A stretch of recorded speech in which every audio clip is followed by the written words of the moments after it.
Hi there, this is Brian Choi. We're here at the Summer Fancy Food Show 2025. I'm here with Anik Gibeau, Program Manager of Trade Shows and Food Export at the New York State Department of Agriculture and Markets. That's a big title, Anik. It is a very big title, All right. and I hope to stand up to it. Why is it important for companies to exhibit here at the Summer Fancy Food Show?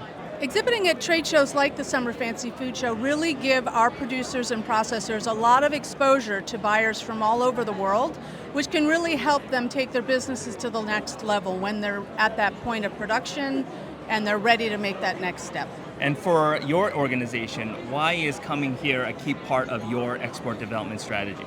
Well, coming here, of course, Summer Fancy Food is right in our wheelhouse. It's in New York City, and we are New York State. So this really is sort of an easier opportunity for our people to come and showcase all the diversity that happens in New York State in the agricultural industry. So what type of visibility can suppliers from New York State expect to receive by coming to a show like this?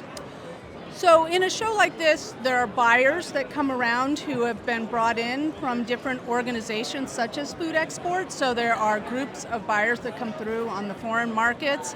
And then you have, distributors, buyers from all over the country that come into here. So it's really that sort of big next step to get our processors and producers and suppliers get their names out there, get exposure, get people to taste their products. I mean, that's the real significance to coming to a trade show. You actually get to touch and feel the product, you get to taste the product, and really decide if you're a buyer, if that's going to work in your region, in your market. There are different taste preferences all over the world, and they might say your product is a perfect fit for our area. And especially at a show like this, Anik, like where you have 20,000, 30,000 people coming through your aisles, tasting your product, it's getting as much visibility and as much reaction to your product to the marketplace. Exactly, that is totally true. All right, so how is your relationship with Food Export? How does it enable companies here in New York State showcase at the Summer Fancy Food Show? We have a fantastic relationship with Food Export. They are super responsive, super helpful. For all of our participants who enter into that program, there's tons of educational resources. The idea is that we want you to grow your business to the level that you want to grow your business. And being able to get the support from Food Export makes it that you can be successful in that next step. We don't want to just throw you to the wolves and say, here, get your product out to another country.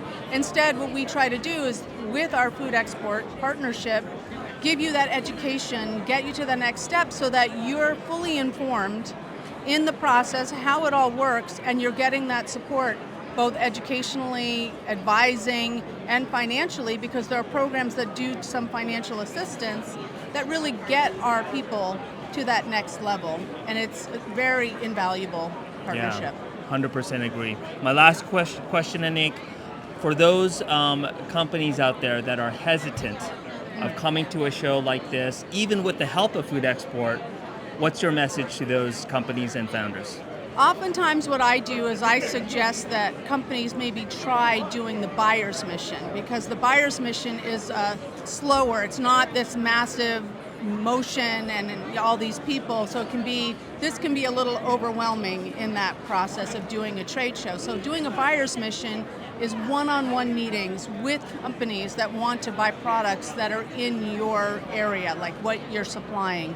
And so that can be a less expensive way to still get a similar exposure, a more intimate exposure for buyers and distributors that can help you expand your business, and then you can see the value of the trade show and then tack that on afterwards when you've already sort of made those first initial contacts in a more intimate kind of setting.